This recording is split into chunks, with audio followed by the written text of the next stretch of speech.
Tot haig de dir que tenim uns polítics que realment és per treure's el barret, són gent coherent, són gent que sabien què podia passar i ha passat.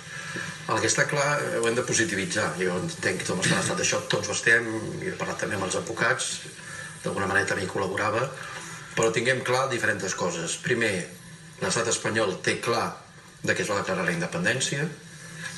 Dos, que els decrets per posar-la en marxa són reals, tot i que tothom diu no hi havia res preparat, estan preparats. La comunitat internacional està al cas i la Unió Europea li va dir dues coses al senyor Rajoy. Això s'acabarà votant, t'agradi o no, digue-li com vulguis, però s'acabarà votant i no volem violència física.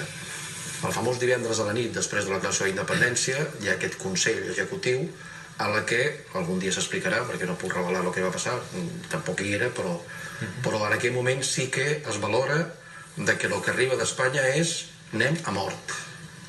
Aquí hi haurà violència. Llavors és quan els consellers i el president diuen, abans que això passi, feu un pas enrere.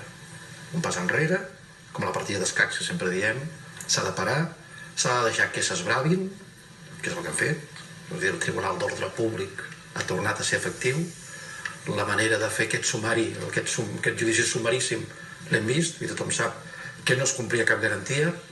També hem demostrat que Espanya, com sempre deia Unamuno, hay 9 que han vist ni uno que piensa, han embestit, i el que pensava és aquest magistrat català del Tribunal Suprem que com a mínim ha tingut la decència de veure que hi havia hores efectives per poder fer una defensa en condicions. Això mateix ha anat a l'Audiència Nacional, la interlocutòria, perquè en diuen els companys, ja estava redactada, i per tant, com la violència física no la podien utilitzar, han utilitzat la violència judicial. Llavors, aquí està la partida, ells han tirat, ja no està con nosaltres.